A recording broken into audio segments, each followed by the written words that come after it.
अब हमने question number 10, 11, 12 discuss करने हैं। तो सबसे पहले क्वेश्चन नंबर 10 को मैंने लिया हुआ है। क्वेश्चन नंबर 10 में सबसे पहले एक डिफिनीशन आ रही है। देखिए, domain of a binary relation, यानी हमने डोमेन डिफाइन करना है। देखिए, हम एक बाइनरी रिलेशन ले रहे हैं एफ आर। उस बाइनरी रिलेशन को मैंने क्या नाम दिया? F R is a binary relation. अगर आर आपके पास एक बाइनरी रिलेशन हो, अब इस बाइनरी रिलेशन आर में डोमेन क्या होता है? Then the domain of R, तो इस आर का जो डोमेन होगा इज़ अ सेट, वो एक सेट होगा ऑफ ऑल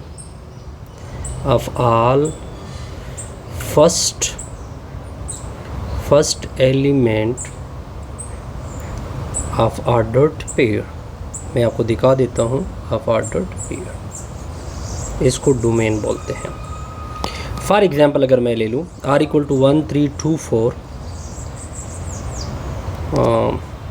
अगर मैं r ले लूँ फॉर एग्जांपल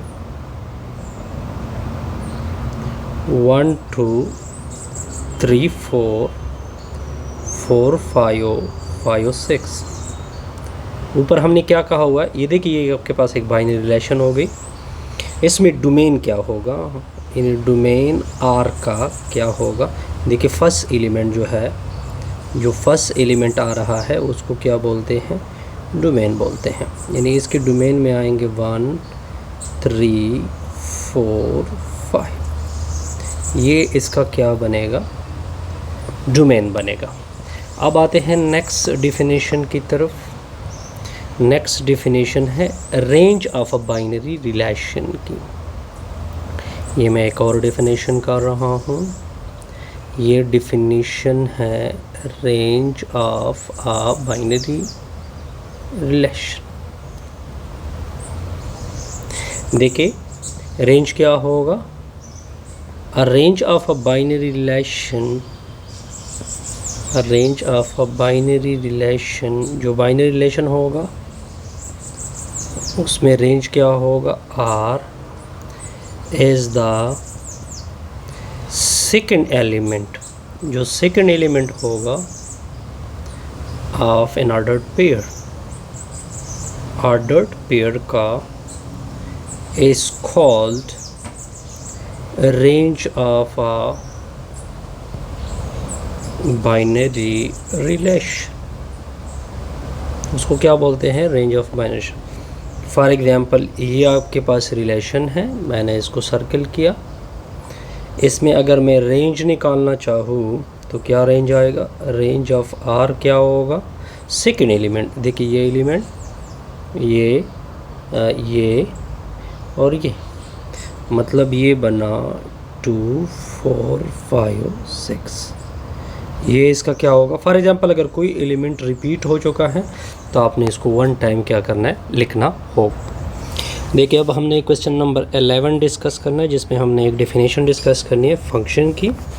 तो हमने 2 नॉन एम्प्टी सेट लेने हैं। Let we have 2 non empty set. हमने 2 नॉन एम्प्टी सेट लिए। नॉन एम्प्टी मतलब होता है कि एम्प्टी नहीं होंगे। मान लो कि एक ए है, दूसरा क्या है? बी है। चलो यहाँ तक ओके। अब इनकी कार्टेशियन प्रोडक्ट करोगे, यानी क्रॉस प्रोडक्ट करोगे, ए क्रॉस बी करोगे, उससे एफ उठाओगे। Then F is a binary relation. F एक बाइनरी रिलेशन है फ्रॉम कहाँ से कहाँ तक? ए टू बी तक। एन एफ इज़ कॉल्ड, और फिर एफ को क्या कहोगे? And F is called function. F को क्या कहोगे? Function. If it satisfy the following 2 condition. If it satisfy the following 2 condition, अगर वो 2 बातें पूरी करे। कौन कौन से? मैं आपको दिखा देता हूँ। नंबर 1, अगर f का डोमेन निकालो वो पहले सेट के इक्वल आ जाए। कंडीशन 2, डोमेन में रिपीटिशन ना हो। इन डोमेन नो रिपीटिशन। डोमेन आपको पता है क्या होता है, यानी first elements not repeated. Not repeated का मतलब एक से ज़्यादा वन टाइम ना आए हो। ओके, यहाँ तक क्लियर। अब देखिए, इसको मैं दोबारा डिफाइन कर रहा हूँ ताकि आपके सामने सब कुछ क्लियर हो जाए। देखिए, आपने दो सेट लिए, एक ए लिया दूसरा बी लिया, दोनों क्या है, नॉन एम्प्टी हैं। यहाँ तक ओके। फिर आपने एक एफ उठाया, यानी बाइनरी रिलेशन उठाया, ए टू बी मतलब कि ए क्रॉस बी किया आपने, इसे एफ उठाया। इसी एफ को आप क्या कहोगे, फंक्शन कहोगे। एफ को क्या कहोगे, फंक्शन। अगर ये दो बातें पूरी हो जाए, पहला ये होगा कि अगर उसका एफ का डोमेन निकालो, वो सेट ए की इक्वल आए, फिर इसी डोमेन में रिपीटिशन ना हो। रिपीटिशन का मतलब कि फर्स्ट एलिमेंट नॉट रिपीटेड हो, तब इसको आप क्या कहोगे, फंक्शन कहोगे। अब इसके बाद आते हैं जी इसके नोटेशन की तरफ। किसकी तरफ आते हैं, नोटेशन की तरफ। अगर एफ फंक्शन बना, मैं क्या लिख रहा हूँ, एफ इज अ फंक्शन। अगर एफ फंक्शन बना फ्रॉम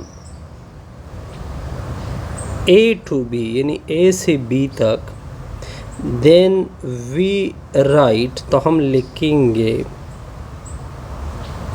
एफ, इस तरह लिखोगे। अगर एफ फंक्शन है तो फिर आप इसको इस तरह एक्सप्रेस करोगे।